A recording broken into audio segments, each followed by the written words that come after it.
Hari Om.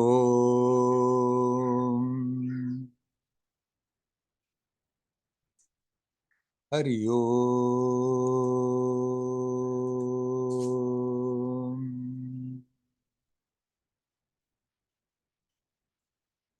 Hari Om.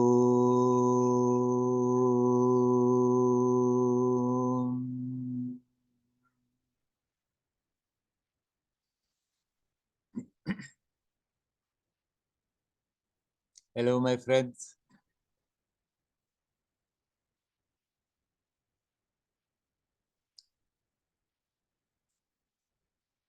In the spiritual journey, it is absolutely necessary to get the basics straight. For more than 20 years, I have been talking about the basics. If we don't get that straight, we can do all kinds of things and something is just missing and holding us back like a dead weight.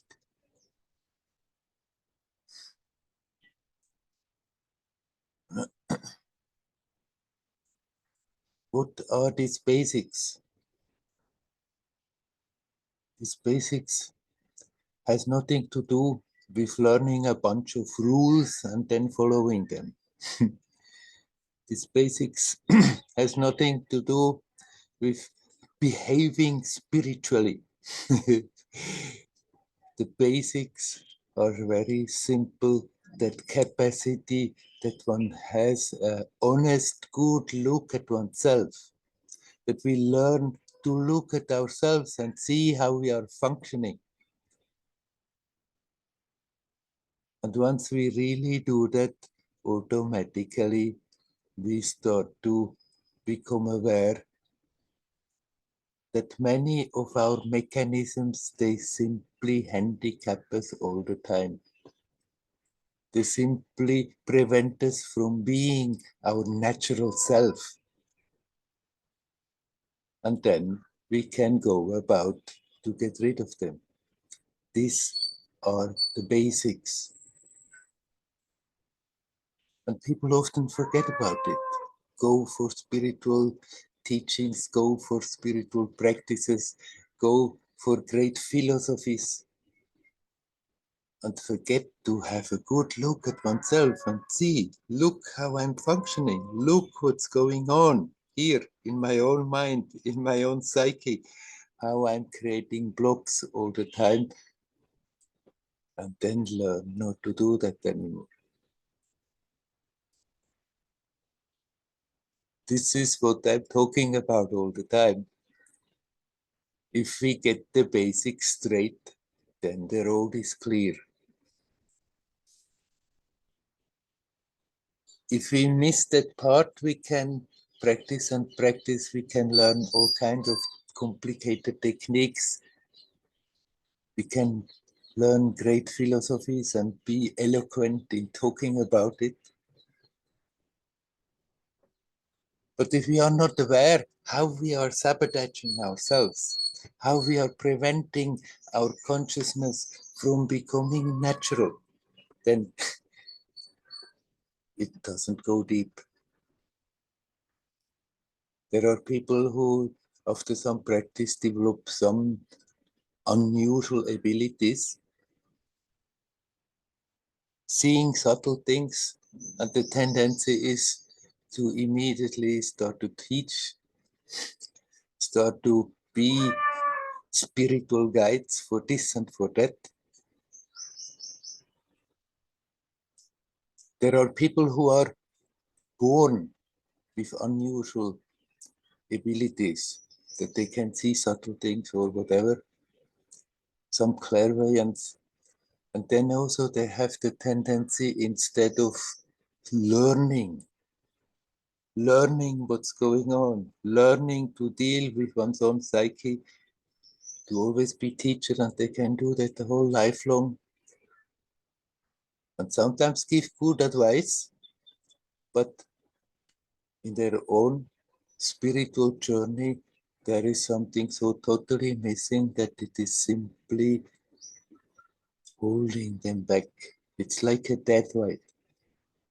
We have to learn to be honest. We have to learn to look at ourselves, see honestly, really what's going on, what we are doing all the time, emotionally, intellectually, energetically. See how we are creating those knots, see how we are creating those bottlenecks where the life, where the energy, where the consciousness is not simply flowing. And then somehow learn not to do that anymore. How we are doing it, it doesn't matter. Whatever comes natural, whatever way we approach it, the essence is always the same. If we don't take that trouble to really see, bring the attention back to the present, be in that simple sense of presence, and then become aware what is disturbing it, and learn to remove that, learn to let go of that. If you are not doing that, we may get adept in certain practices, we may get all kinds of experiences, and yet somehow the, the first link that is needed is missing, and it remains in that same little bubble, just slightly refined through all the things. No matter what kind of belief we have, no matter what kind of religion we have, whether we have a religion or no religion, but if we want to become authentic, if we want to let that natural movement of consciousness take place, to be expansive, we have to have that honesty to look at ourselves and see how we are preventing it all the time, and then learn not to do that anymore.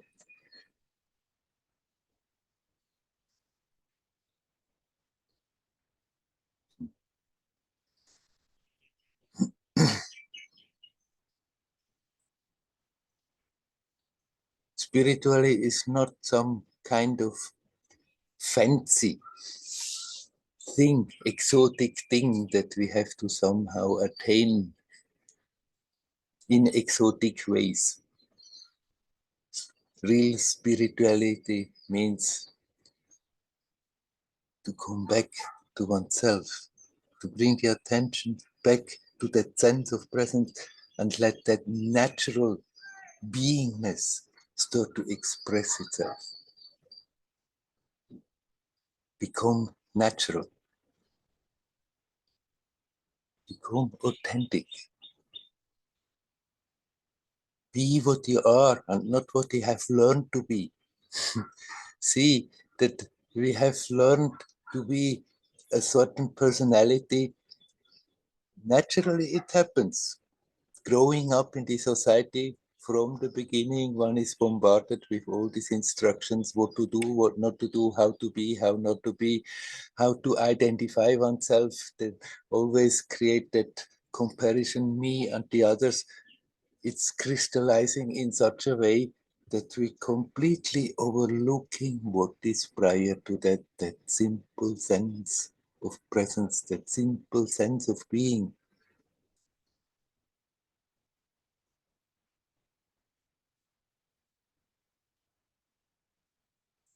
The journey is not a journey with eventually at the far end we are reaching a goal. The journey is a journey of discovery what is already here, and let go of what stands in the way of being natural.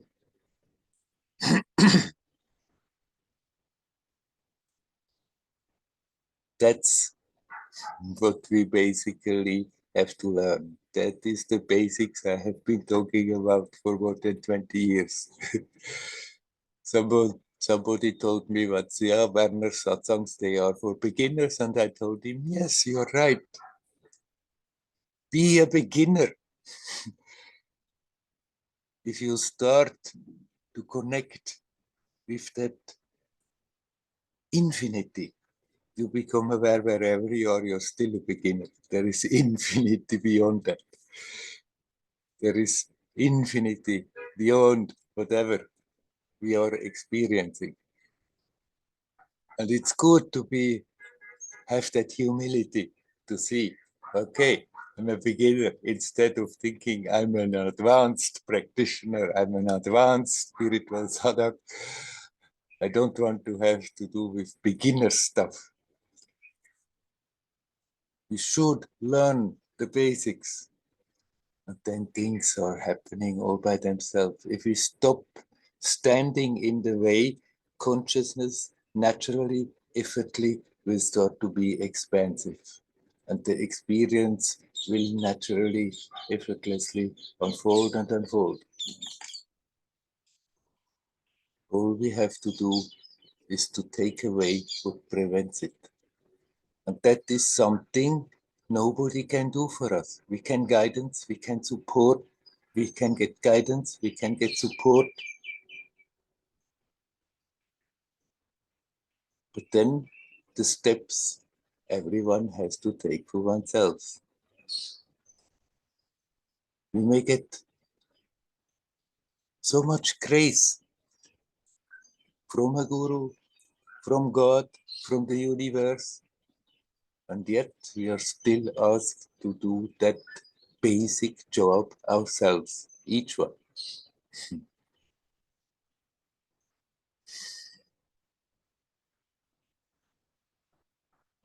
Okay, I leave that subject and then I come to a question. Mariana has asked me,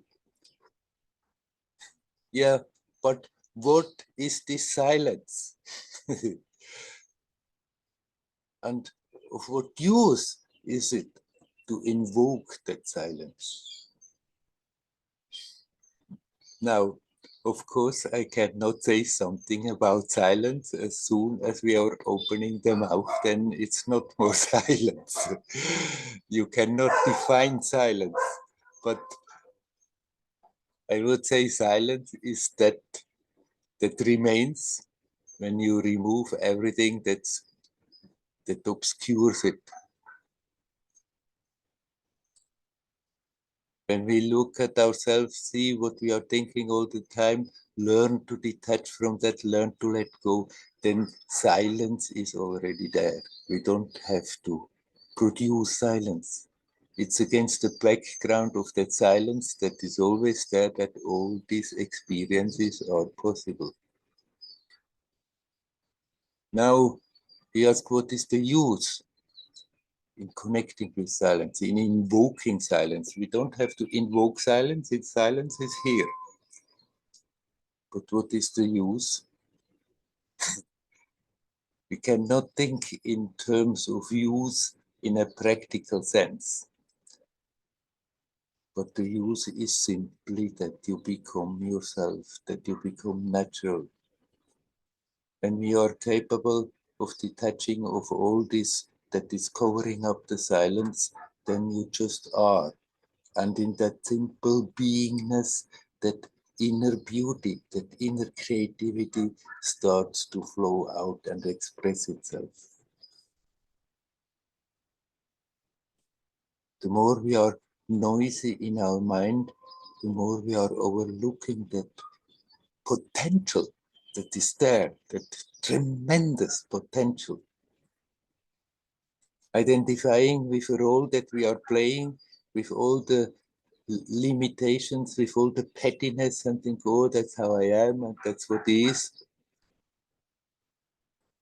If we learn to withdraw the attention from that and bring it to that base, that which is prior to all that, then actually you become what you are meant to be. You become aware of that divinity that is there. waiting to have a chance to manifest itself, to be experienced, to express itself. So don't think in terms of practical use, it's simply the way to come back to yourself, to your natural state. That doesn't mean when you're in your natural state, you have to be silent all the time. But the more you are capable of diving with your attention back home into that, the more you become aware it's also there when you're active, and then your actions become beautiful. They become a blessing. They express your inner beauty. So don't think silence is something useless. But also don't think in terms of usefulness. Yeah, I can do with silence this and this and this and this. You are that silence. That in it's self-fulfilling. No need of putting a particular use on that. But if you come back, if you root your attention, if you come back and you root your attention in that, then more and more your life is simply a continuous expression of your own inner beauty, of that own inner creative potential that is there, playfully, joyously. That's what we are meant to be. That's what we are meant how to live our life.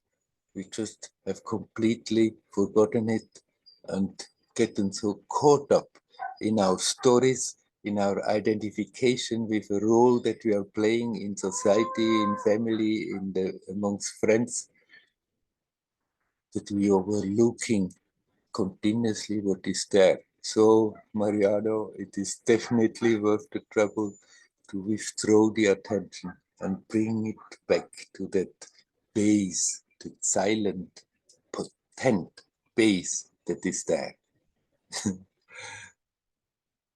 Okay, Hari Om, Hari Om. And now I'm asking you, my friends, is there anyone who would like to come in and say something? You're welcome to do so. Hi, Werner. It's Ravi. Hello, hello, Ravi. So, I've been thinking about prayer a little bit and wondering, if it could be beneficial on my journey to more health and well-being. And prayer is praying for health. I got a couple of questions, I guess. Praying for health. I mean, I guess it will benefit me on my journey in life anyway. So, is there a higher prayer, or is prayer for health a good thing? Do you Or is it? sorry? Do you say prayer for help or prayer Yeah. for health? Oh, Health, help, health. Yes. Yeah. physical Yeah. health. Exactly. Okay. Is that? Mm. I mean, maybe it's not the highest prayer, but I guess there's part of me that sometimes wonders if it's okay, if that's a good prayer. And also with regards to praying for health, is there something to keep in mind in order to make it more effective?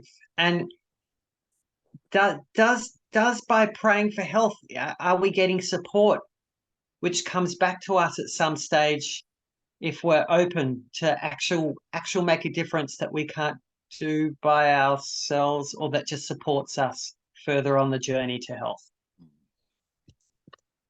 Right. You have had a lot of health problems, and then you feel that your journey is somehow disturbed by your health problems. And naturally, you would like to have a better health.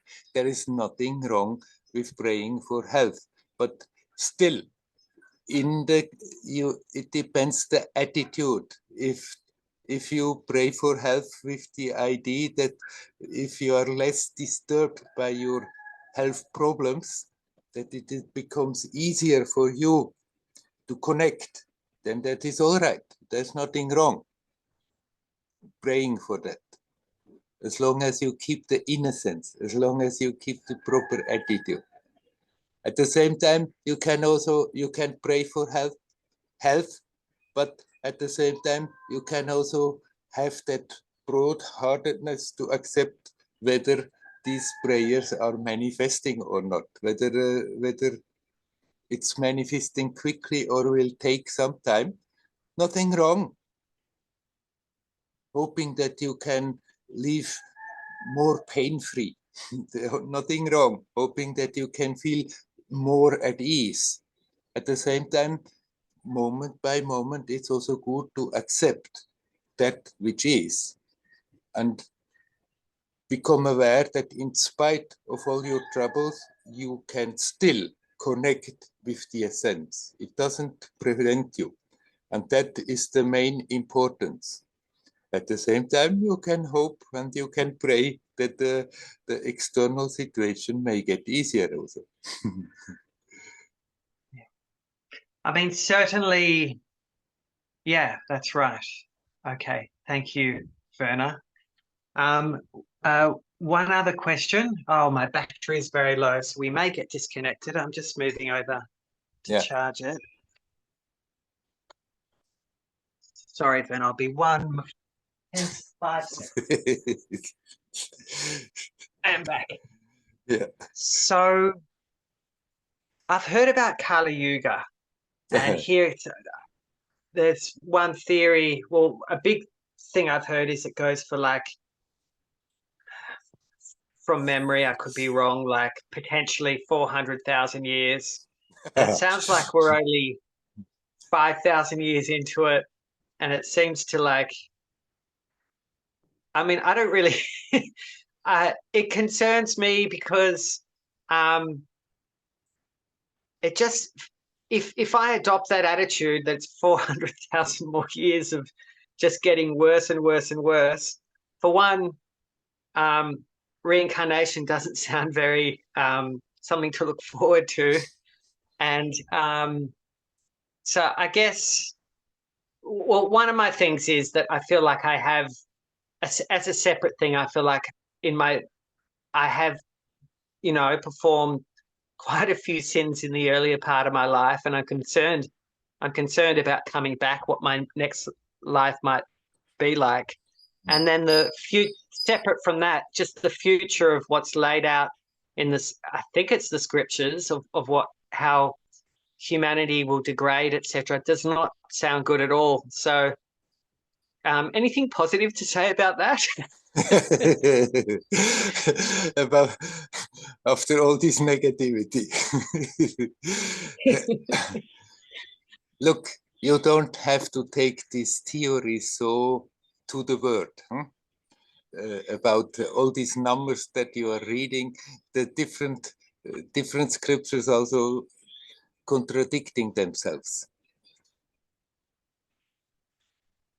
You need not take all that so serious. It's true that right now it's a very difficult period.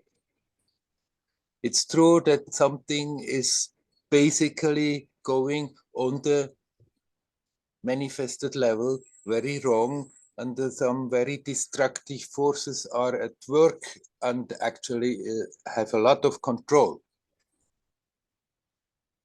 But I don't think this is taking thousands and thousands of years and stuff. This is a period, actually it's a transition period right now for the manifestation. And the best you can do, don't you worry about, oh my God, if that goes so long, what's the use in it? But here, now, every moment you can connect with the essence. Here, now, every moment you can connect with the life, with the light. And in doing so, you contributing that transition is going smoother. This is not going so very long. It has been there for a very long time. This control of a very negative force of this manifestation, and it's aware that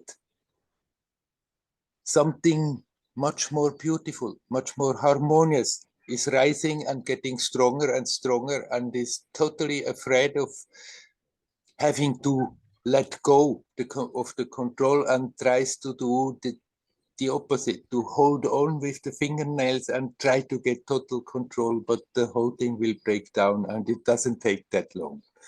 Now, for your personal thing, you say you have done a number of sins in your life, and now wondering, oh my God, what is this going to do for my further reincarnation? These are all theories that you don't have to take so serious. When you are aware now, remembering, okay, in the earlier part of my life, I have done this, I have done this, I have done this, and these were not so very nice actions and has created pain for myself, for others,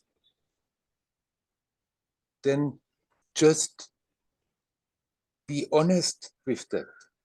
See it fully that this has happened, but then when the emotions come along with it, when the guilt comes, or when maybe the anger again comes that you have felt there, or whatever emotions, then let them come, but to see what they are doing to you right now in your manifestation. See what they are doing to you physically, energetically, emotionally, and then start to relax.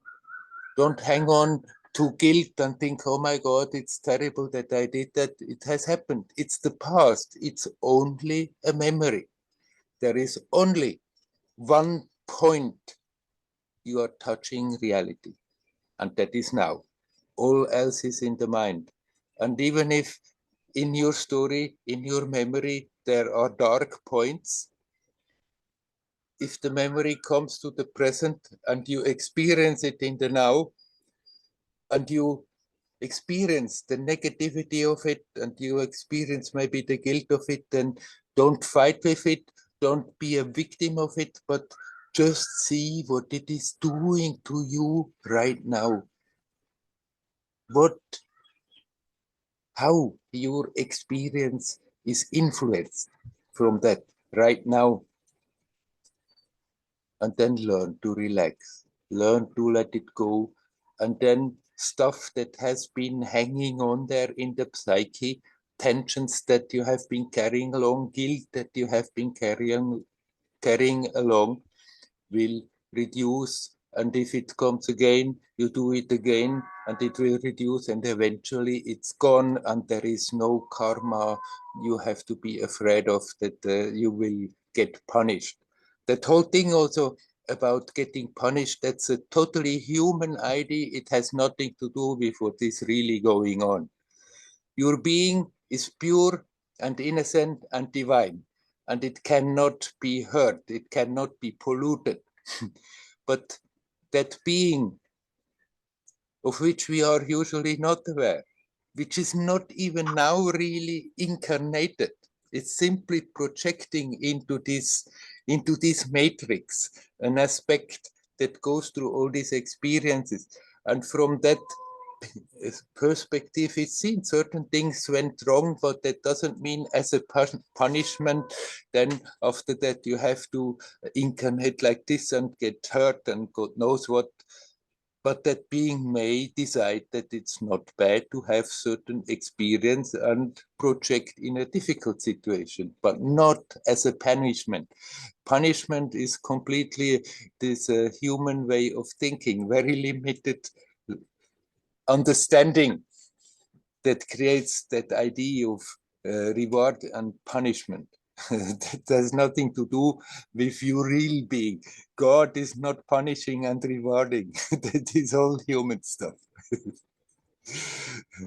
So don't be afraid of future incarnations like this and like that.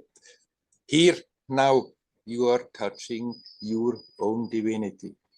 Bring the attention back to that. And when memories disturb from what has happened before in this life story, then let them come, look at them, see how they are manifesting, learn to relax them, and then even heavy stuff that has been there and nagging will go away.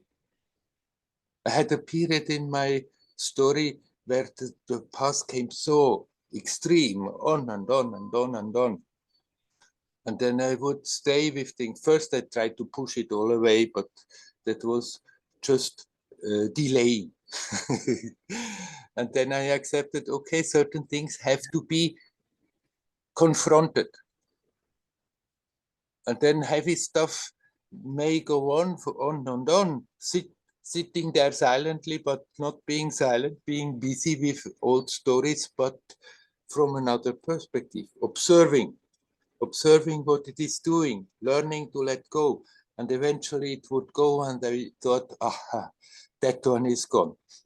And then the next day, the same silly, stupid story may have come back again. But then if you can let it go, let it go. But if it's insisting, accept all right. Instead of fighting against it, instead of trying to suppress it again, instead of again getting sucked into feeling guilty about it or feeling angry about others, you let it go. You go through the story, you experience the emotions consciously, now see what they are doing and learn to relax. And gradually the weight of it is going away, and eventually it's just a story. There is no more karma in it.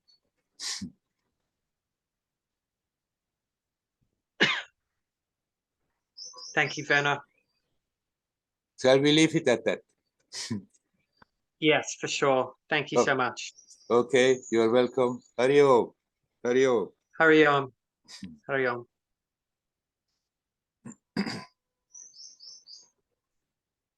Is there somebody else who would like to come in?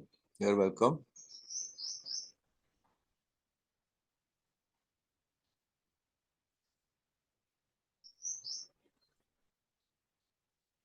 Hi, Werner. Hello, Yosh. Yes, Josh. Yeah. So I guess my question's more of a practical nature. I feel as though I'm kind of trying to do life sorting stuff back in Melbourne after coming back from Tiru, and maybe because I'm in this in between phase or something, I'm kind of struggling to find any success with like I've been trying to find house sitting and stuff like that, and I've been offered a couple and then rejected, and and so things are kind of not really stable. So I guess I'm just looking for some guidance with that.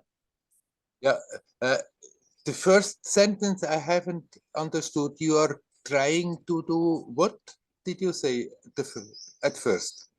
Just like sort out my living situation. Oh, basically. sort out. Yeah, right. Yeah.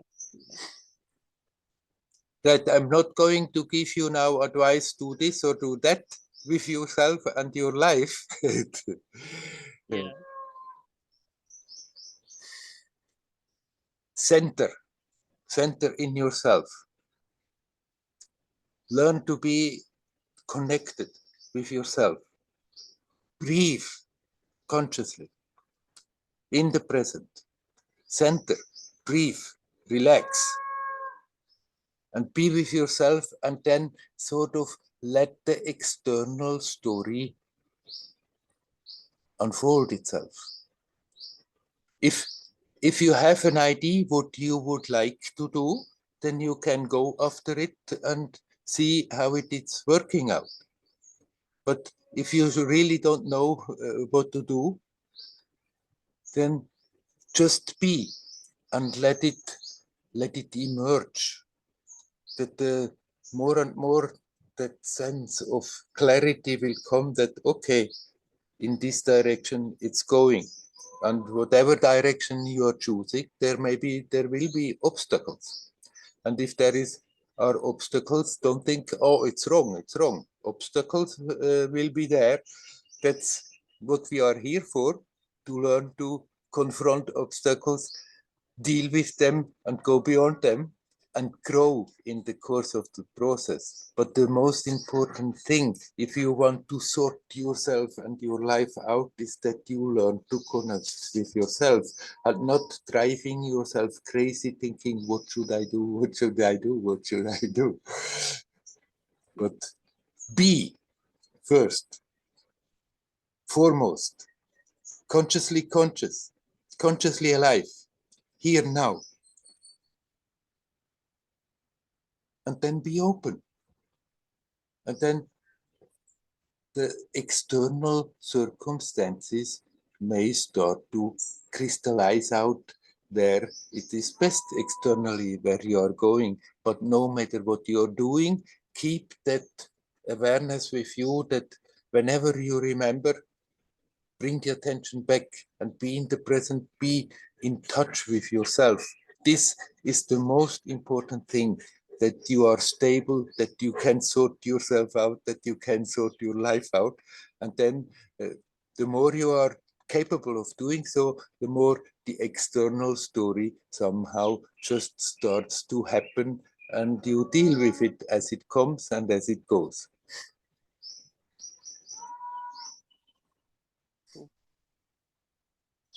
Is there something you have actually in mind that you would like to do? That you wanted to do? I'd like to come back. Yeah, I'm planning to come back to Tiru actually. Mm-hmm. But I'm waiting on my passport to be renewed, and then I'll need to get a new visa and things like that. So I guess I'm not fully committing to anything properly while I'm here, because I feel like my heart is kind of in a waiting stage for that, rather than, Right, but you don't have to wait until you can come back to Tiruvannamalai. You can connect right there where you are. That Yeah. same essence that you find when you are here is also there with you. It's timeless, spaceless. So even if externally you are in a waiting mood, then don't wait until you are again physically in this place, but connect there where you are as good as you can. And then if you have to experience certain things before you can come back, they will happen and you have to deal with it, but deal with them in such a way that whenever you remember, when you forget, you cannot do anything. But the moment you remember, you just bring your attention back and be here now. Center, breathe, relax. Be here, be conscious, consciously conscious.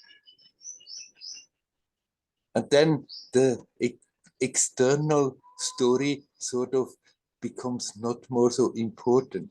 Then you just deal with it as it happens and open your heart in the direction that you like. If necessary, make an effort that it can happen, but basically also in a basic mode, just let it happen.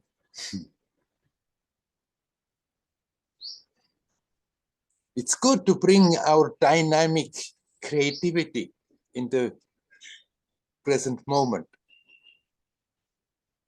but not struggling desperately in order to get something, in order to get somewhere, but simply because it is natural, it is joyous to do so. And if we can contribute that the story turns in the direction we favor, great. But what matters most, no matter how the journey turns, how the external circumstances change, there is that one changeless thing there. Make that in your home, make that in your base, and then the external, to deal with the external situation becomes easier and easier. Okay? Thank you. You're welcome. Hario, Hario.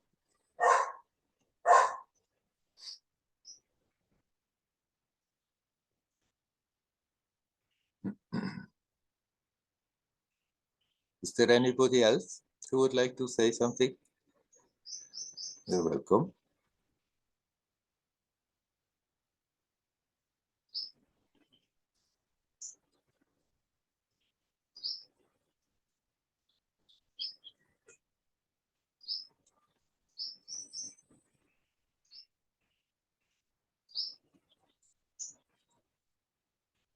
This, what I just said to you, and also said to Ravi about future incarnation and karma.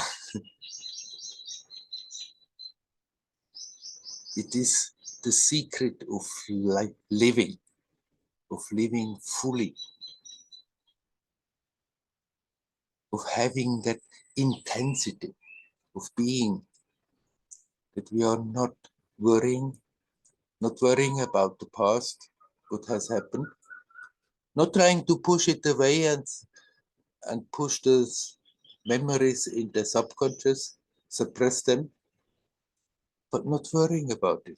Memories are there, not worrying about the future, not becoming a fatalist and think, oh, I cannot do anything. Okay, I can put my creativity in the current, and sometimes it works out, and sometimes it doesn't work out. Sometimes it materializes, sometimes not. But be here, now, connect with the essence, and there is only one point where we are touching reality. Here, now. And now is not even a point in time.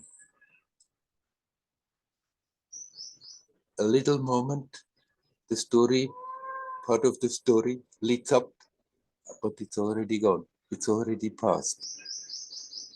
There is that timelessness, the timeless presence. And we can access that all the time, no matter where we are, no matter what we are doing. If we catch our attention being roaming all over the place, it just somehow or other bring it back to that sense of present, here now, and relax. We can use the present moment manifest as a ladder to it. Be aware of his body sensations. Be aware of the breath. Be aware of something that is happening, something that we are experiencing, but then turn the attention back to that which makes the experience possible. This present, this presence is so totally a different category than the moment we have experienced just a moment before.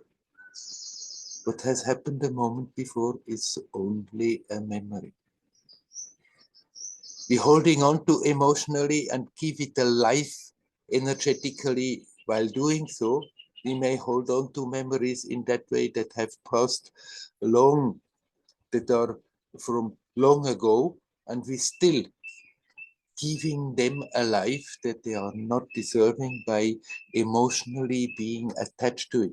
It can be negative or positive, that we are holding on to a grudge, holding on to an anger, but also holding on to a good moment we had and somehow try to make the present moment alive by thinking of it. Memories are just memories. We can learn our lessons. They are not useless. They are there as a storehouse of information from which we can draw to the present moment, the present situations, whatever knowledge we need. But it is just a bunch of information, and we are holding on to emotionally and making them into an artificial reality they don't have, they don't deserve. There's only here now that we are touching reality. It's such a totally different category. Right now, timelessly now, there is where the life flows, where the beauty flows, where the creativity can express itself. The future is the same. It's something that may happen. We may worry about difficulties that may come. We may anticipate something that we very much want. And because of that, sending all our life force into a fantasy that is simply in the mind, that may eventually manifest or not, missing totally that beauty of being alive, of being conscious, here, now, timelessly now. This is our home. And the more we live like this, the more we can go about the external story playfully, not taking it so serious. Playing our role good, at the same time being aware that is not what I am, that is just a momentary role in this human experience. You are here now, timeless, spaceless. Prior to manifestation, during manifestation, after manifestation, you're timelessly here now. And we can bring the attention back to that. That is our birthright. We can live from that perspective. And then life becomes a playful journey through this time-space continuum, getting richer for the experience, essentially remaining the same and yet getting richer for the experience. That's what we are doing here. That's how we should live our life. That's how we can live our life. And then we need not be afraid, not afraid of something that has happened that may have repercussions, not afraid of something that may come, because you become aware no matter what happens on this manifested level, there is that aspect that is not affected, that cannot be hurt, that cannot be destroyed. And we always have access to that.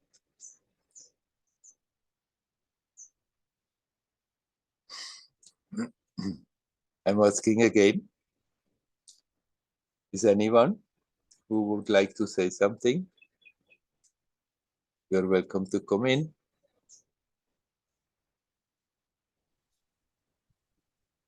Hello, Werner. Hello, Lutz. You are always repeating the same story with great passion. That that we should live in the now, and that's the key point. But I feel that you on purpose or or with no purpose, kind of omitting the difficult path to truly understand that now. I mean, about the now, there's nothing to be understood, but maybe the value of the now can, I think, from my perspective, only be really embraced if you have deep experience of the now, and the deep experience of the now is not so easy to get. I'm talking about my own path with the now, with trying to get deeper into the now, I would say it. with my time with a Korean Zen master, and his practice basically for beginners was that you should sit and just focus on one point, and just sit like a stone and focus on that one point. Yeah. And I could do that quite well after some time. He was very, very strict. I mean, looking back, I don't see the point of really making people sit like a stone for a long time. And if you move too much, you will kind of move to the outside the room eventually. You were asked to leave the room because you're moving too much and kind of disturbing the others or something like that. I looking back, I think that's kind of too much. But anyway, he was like that, and in a way it worked, because after a while I got very, very, very angry, and I ultimately left on the last retreat, kind of following that anger which I projected about him, and blah blah blah, Yeah. so on and so forth. So actually, what I want to say is that this practice brings about inner, it cooks up inner things which may hinder to live in the now, or which are kind of yeah, distracting us. And it's also beautiful. After a while, one starts to kind of enjoy the virginity of being, of not having thoughts. I think that's the biggest treasure or one of the big treasures I got from this time, that there's a beauty of kind of having no thoughts. Yes. And it's a kind of blessing. One can kind of provide for oneself. And yeah, so, but still, in order to kind of reach this understanding that it's actually very beautiful to have no thoughts, I needed a group, I needed a teacher, and I needed several months of practice. I mean, not every day, but kind of over a longer period, to go that deep, to really become absolutely super calm, and now be very much in touch with the space of no thoughts. So what I want to say is that it was not easy to go there. It did not mean that I just sit down and be here in the now and do that maybe 2 hours every day. I wouldn't have reached at the same spot compared with the setting of a group with a teacher, and doing it on a regular basis, and doing it on weekends for many hours. So in order to kind of taste the beauty, the purity of that thoughtless state, it needs quite some effort, at least at the beginning. And ultimately, it was not that fascinating for me, or kind of not that yeah, fascinating for me, that I continued after kind of making a little nonsense and breaking away from the group and so on and so forth. So yeah, I think that's an important point, that in order to really embrace this practice, one needs, that's what I feel, one needs to go deeper, at least for some time, in order to really feel the preciousness and really continue also in day-to-day life, beside all sorts of distractions and the usual coming of going of good things and bad things and la la la. Yes, right. Yes, people are different. So what works for one will not necessarily work for another. You cannot say everybody should now do for a few months Zen meditation in order to get an idea that it's worth the trouble to be in the present. I'm going on about it because I think this is the central point. And it need not be so difficult. We make it difficult with our own conditioning, with our own holding on to the personality that we think we are. And I mean, I myself have been struggling because I couldn't help it. That was my personality. And I see that other mental makeups may not need to struggle like this and can come to the same.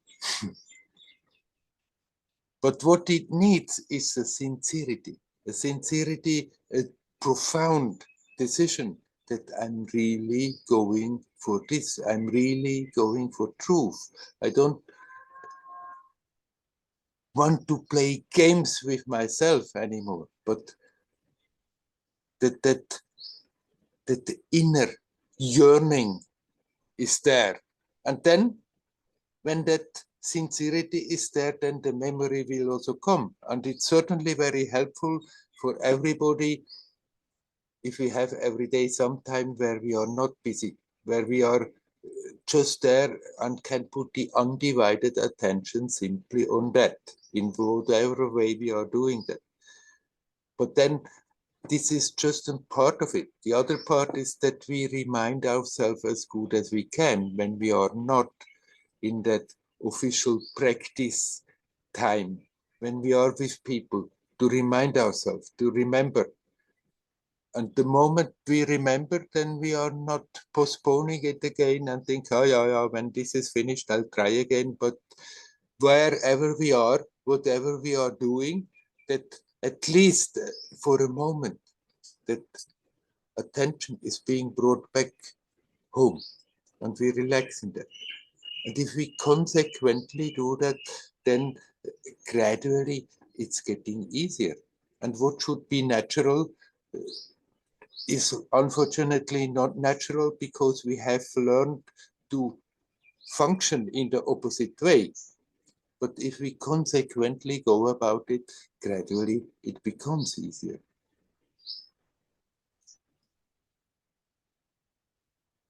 You're right. It may not be so overwhelmingly fulfilling trying to bring the attention to the present. But if, let's say, one is in a difficult situation, is caught up with the old habits that are reacting, is caught up with confronting maybe people that are unfriendly, if one somehow gets that alertness, that awareness, that in that moment, instead of just going into the usual channels of how to function, how to react, how to deal with a situation, often in a destructive way, one is capable of turning the attention back towards the source.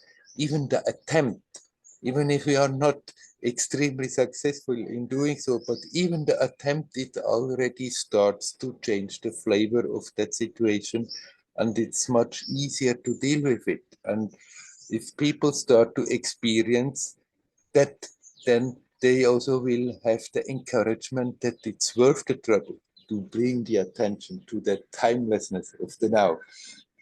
For it's simply from here that all the energy, all the creativity, all the joy of life is coming.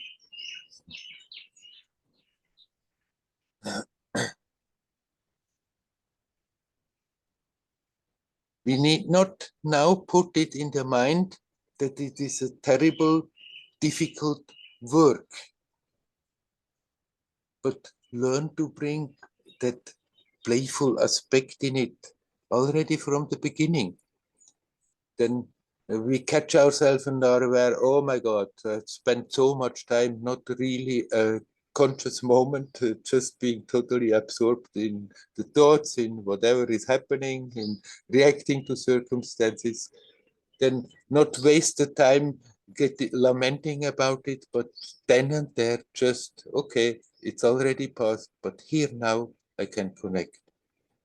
And then we can start our day with the intent, I want to remember. And if we consequently do so, then the memory comes back more and more often. And if we sincerely go about it, then suddenly there people will also start to experience, then suddenly they find themselves out of the blue connected, at ease, at peace. They did not even try necessarily at that moment, but suddenly everything seems so easy and nice, so natural. And then the mind comes again, one slips out of it. And then people think, what did I do wrong? I was in a good place, I was in a good state. What did I do wrong? Didn't do anything wrong. It was just not time. But then we can use that experience as an inspiration.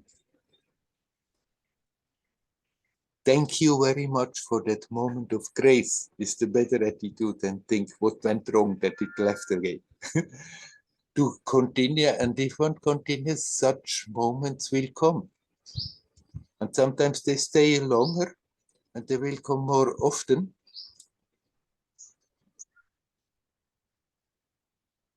So we don't have to think, I have to just first sit on my bum and practice and struggle, and then eventually I will be capable to bring the attention to the present. I may do so here now, no matter where I are, no matter who I am, at least for a moment, a little moment. And if we do that again and again, those little moments, they are very precious. And they start to add up. They start to create a force that gradually is getting stronger, while the force of habit that wants to pull us away from that is weakening. And eventually, then you may have that experience stronger that you are describing, and then it's getting even easier. But we don't have to somehow struggle for an experience before we can start to do so, to remind ourselves, be here, be now, and relax. Not tense, then it becomes a heavy task. But even if for a moment bring to turn the attention, we get tense, then okay, now relax in that. And then it becomes more and more palpable, more and more attractive, even for our silly mind. And then the enthusiasms come. But that longing for truth, for being natural, for being free, has to be there. If that is not there, it's very difficult.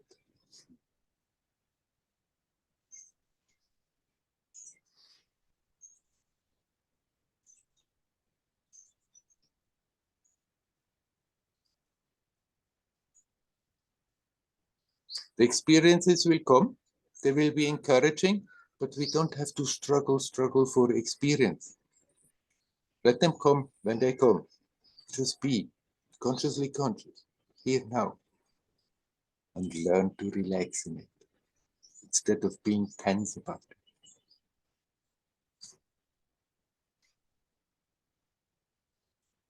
And then, if we are not more tense about it, if we learn to relax in that, then those habitual resistances that are there, that wants to prevent us, that want to handicap us,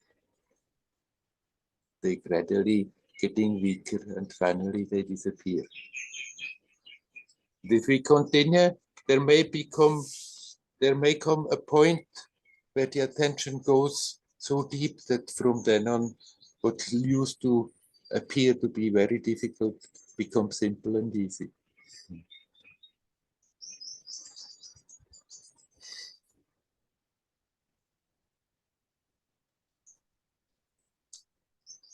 Okay. You want to add something, or shall we leave it like that? No, that was a kind of beautiful explanation of what you try to make us understand and experience ourselves.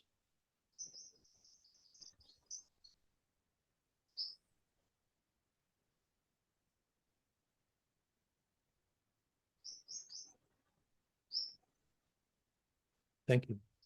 Okay. You're welcome. Hari Om. Hari Om.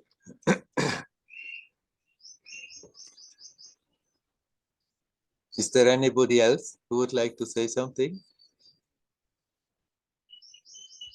Hello. Hello, Andreas. When Lutz talked about like this silent space that he has reached through meditation, is that what you're talking about, or is this just a? I mean, or no, I have to phrase the question other way. Can you have like be present and still have a lot of thoughts? So If you are really in the present, then the thoughts will invariably slow down.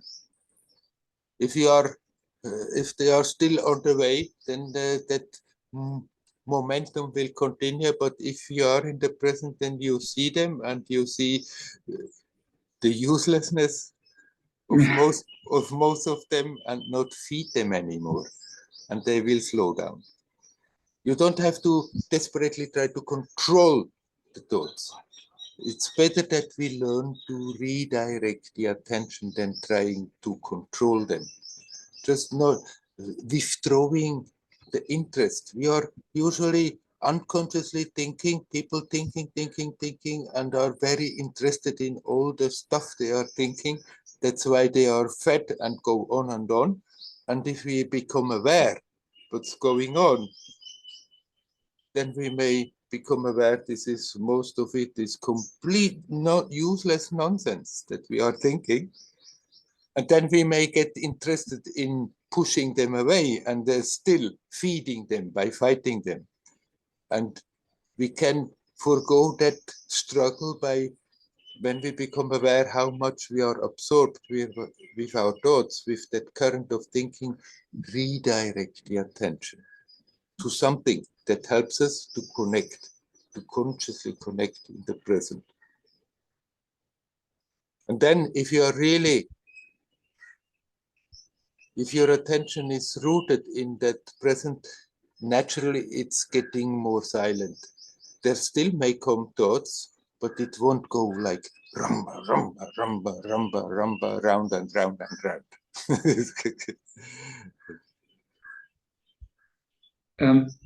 So is this thoughtless state the natural state, or can it be just like a conditioned state that you have struggled to reach in, and you're still like there's still a lot of ego left, and you're just like your mind is quiet for a while, and this feels good, and it gives you maybe a taste of the natural state, but it's not really the same thing. A thoughtless state is a thoughtless state. It's a state.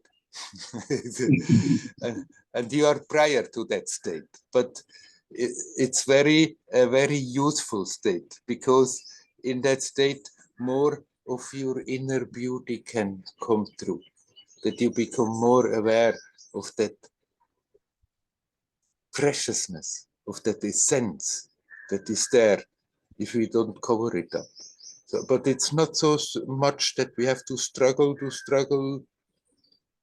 in one way or another to become thoughtless, to get into that thoughtless state. It's more, the more we withdraw the attention from all those unnecessary thoughts, then these thoughtless, first simply moments, and then sometimes longer, they will just happen.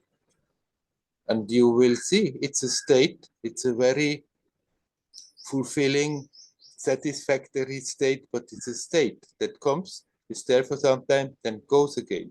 And you are prior to that. And there is the essence of silence in you, in your essence. But that silence can also express itself. So you, the essence is there, no matter whether you in manifestation are active or inactive, whether you are thinking or not thinking. But since we have misused that ability, we have that ability to form consciousness into reasonable thoughts. It's a tool that should be used where it's appropriate and put aside where it's not necessary. But somehow something has gone wrong, that instead of having that tool at our disposal, it's become a compulsion that people just think and think and think and think and think and build up their worldview, their reality, totally based on thinking all the time. And for that, it's good to learn to detach and also experience moments of thoughtlessness, to contradict that structure that is holding together by thinking all the time. Yeah, I have to ask that because, like, through like listening to your satsangs and talking to you, my practice changed. Before I was like into Buddhist meditation, and mostly it meant to make a lot of effort to reach some kind of special thoughtless state. And right now I'm feeling it's more about like, yeah, being natural, and all this effort is in a way misleading because it re-solidifies my ego structure in a way. It depends how you are doing. I mean, some effort or other is not, we cannot totally avoid, but we can make an effort very much holding on to our own little personality and me, I want to reach something. And then, of course, both sides are getting strengthened by it. If you keep going on and on and on and on and on, then eventually the whole thing may also collapse. But it's a painful business. So it's good to bring that a more playful mood into it. That doesn't mean that we become lazy, but at least make that effort of reminding ourselves to connect. At least making that effort of catching the attention, being aware how much we are again absorbed in all this psychological, intellectual, emotional stuff, and just turning things around for no reason whatsoever, and learn then to redirect it. But that redirection is not a big effort, it just, but still it needs that nudge until it happens automatically, naturally.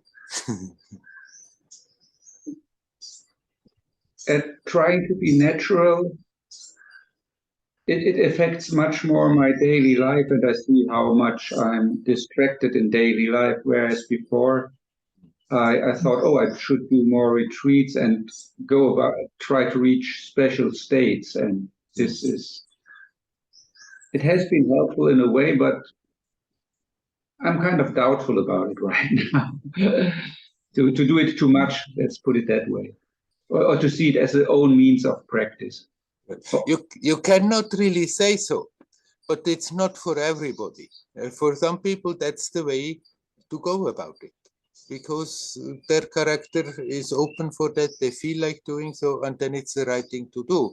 And for you, it was the right thing to do previous, and it is the right thing that you are a bit more relaxed about it now. You cannot blame the practice that this was wrong. After all, it has brought you here where you are. But it's also okay to say, I don't have to go into that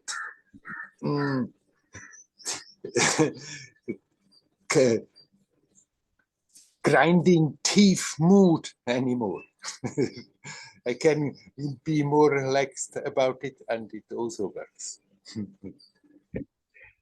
But Zen brings you very easy in this like kind of grinding teeth mood, because like Lutz described, they're sometimes very strict. If you move a little bit, you get sent out of the room, or the whole atmosphere is kind of very. You get a good whack with a stick or something. That's not actually so bad, because that's sometimes even helpful. It's not a punishment like people often think, but the whole atmosphere is very Japanese and very strict. And I think if you're born Japanese, you can handle this very well, because it's the whole culture that, like, for me, the combination of strictness and Christian upbringing didn't work together that doesn't work too well together. Yeah, yeah. Anyhow, there was nothing wrong with all the practice that you did, but it's okay if you don't need to go into that. Then you don't need to think that maybe you're missing something. You don't have to struggle for special states. Be here now. Be natural. Relax, and the experience will follow. Also naturally. Not being pushed by heavy practice, but suddenly you feel yourself. It's quite a special state that just happened without effort. Yeah, right now I'm focusing more what is like preventing me from being present, and it's like a lot of it has to do with my psychosomatic problems. Like if I and to just turn into them is it didn't happen when I tried to meditate very Yeah. Okay. Okay, anyhow, you see where the obstacles are, you observe them, and eventually they will let go. Yeah, and unfortunately, I mean, the obstacles I only discover when I already have solved them halfway. But still, then you become aware, aha, got me again, there I'm again in the midst of that story. But right now, so far, I forgot, but right now I keep that alertness, and whatever situation is there and has to be lived through, you live through, but you live with a different consciousness, aware what's going on. And if you are aware, then habits that have become obstacles, they are not getting stronger. They have become strong because we have been repeating them unconsciously. And when you are conscious what's going on, but you don't like too much what's going on, you're not strengthening the habit, actually. You're already starting to detach. So don't be impatient with yourself when you feel yourself in the midst of a story and think, okay, I'm already again in the midst of that obstacle. So never mind, at least there. Don't waste the rest of the time. Okay, so far I was again totally taken over, got me again, but now I'm aware. And then with that increased awareness, whatever is happening that still is sort of in the momentum of happening, it will be very different, because it's like you are a step outside and look at it instead of totally identified with it. Yeah, sometimes it is frustrating to see how much time I spend daydreaming. Yeah. And how I even foster it sometimes. Mm-hmm. Yeah, so there has a certain pleasure in it, huh? Yeah. But then when you become aware and you are in the process of building castles in the air, then you can think, okay, all right, I continue, but let me do it consciously. See the emotions that are happening when I do my daydreaming. See how they are manifesting. See what they are doing energetically, physically. And relax. And then the interest in continuous stories and go on and on dreaming about them somehow starts to go away all by itself. Okay, we leave it at that. Yes, thank you. You're welcome. Hario. Hario. I see Mariam is coming. You are muted. Ah, voila. Hello, hi. Hello, Mariam. So yeah, I think this discussion today is very interesting. And I think it fits very in the topic of today, what I want to share and yeah, develop a question out of it. Because I told you that the last 5-6 weeks or something like that, I am trying to write a paper, or I wrote a paper actually about a psychoanalytic case study about me and one of my young patients. And it's also a story that was not very easy, because she left the practice and the psychoanalytic situation, kind of. She decided to leave it behind. And I have to talk about it because I want to finish my studies. And they wouldn't let me go if I don't talk about this one, I think, because I wanted to take her case study for fulfilling all the necessary expectations for ending the studies, and she went too early. So I asked, do you still take it? And they were like, yeah, okay, but you have to talk about it. So this is the story around it. And so it was quite emotional, this situation with the patient also. And I was writing the paper, and I could observe myself going back into the past, then going back to the emotions, going back to thoughts I had. And, you know, when you write this paper, you have to go into all of that.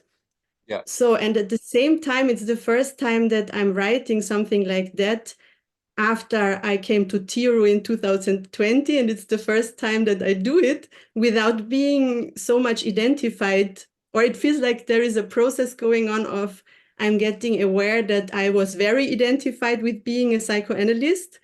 And now I'm observing myself that I realize I'm not that, but still I have to fulfill this task to write it. And I wanted to ask you, because sometimes, and also today, you said that it was your personality, that it was not easy to let go some ideas or concepts and all that. And I feel the same, that it's a very bumpy road, like also you once said, to go through this process of doing something you have to fulfill because it's your role, and at the same time knowing that I'm not that. And maybe you can talk a bit about it. And yeah, I think maybe it would guide me a bit also to these last days I have till I have the presentation. Because I feel I'm more than I'm not that, you know, I'm not, but I started this education. Now I'm a psychoanalyst. I have to fulfill and go there and speak. Yeah, what do you say? Yes. Okay, then you play your role. Like a good actor on stage plays the role. At the same time, deep down, that actor is always aware, I'm not that role. The curtain falls, the story is over. But at the same time, yes, it's good that, like, when you went into the story and you had to go into the different details and you saw the emotions come again, that you learn to just see them instead of being overwhelmed by them, being carried away by them. And so try to keep that same attitude, that same mood for the remaining time. That, okay, you finish that role of presenting that thing to get whatever you're getting. At the same time, you are what you are. You are not really affected by it. You are that which is making the whole experience possible. And then you can make an effort to fulfill the expectations, or maybe some people are not so happy and not are maybe not everybody's expectations are fulfilled, but you know that you just put your creativity into it from moment to moment when you work with it, but at the same time you know that you are prior to that. You are not affected. Your self-worth is absolutely not dependent without that the feedback is, whether people like what you did or don't like what you did, whether they praise what you did or whether they criticize what you did. You are complete in yourself. And if you are firmly rooted in that, then it's much easier also these last days to prepare, not worrying Am I going to do a good thing? Are they going to like it? Are they going to tell me nice things, or are they going to criticize me? And maybe most probably they are going to do both. So let it come. And if they say some things and you feel, yes, there I can learn something, you can be open for it, but not get your self-worth affected by it. You are prior to that. You are complete in yourself, no matter what paper you have in this world. Yeah.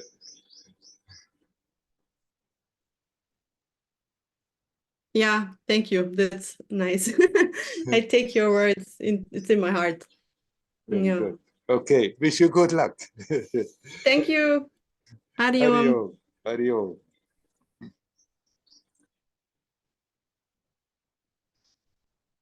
Okay, let's stop the satsang with this. It basically comes always back to the same. Our strength, our creativity comes out of our own selves. Our sense of fulfillment, our happiness comes out of our own self. It's not a certain situation that is going to give this. It's not certain things we have to do in order that it's there. You are the source of your happiness. You are the source of your strength. You are that origin of that creativity that can flow to you. The more we are aware of that, the more we can go about our daily life. Sometimes we are successful, sometimes not. Sometimes people like what we are doing, sometimes they don't. That's how it goes. We can always learn from the praise, from the critics, from those who love us, from those who don't like us. We can always learn, but we can always be aware. In my essence, I'm complete. Nothing can shake that. Nothing can touch that. Nothing can hurt that. The more that awareness grows, the easier it is to deal with no matter what life situation. I wish you all well. Hariom, Hariom, Hariom.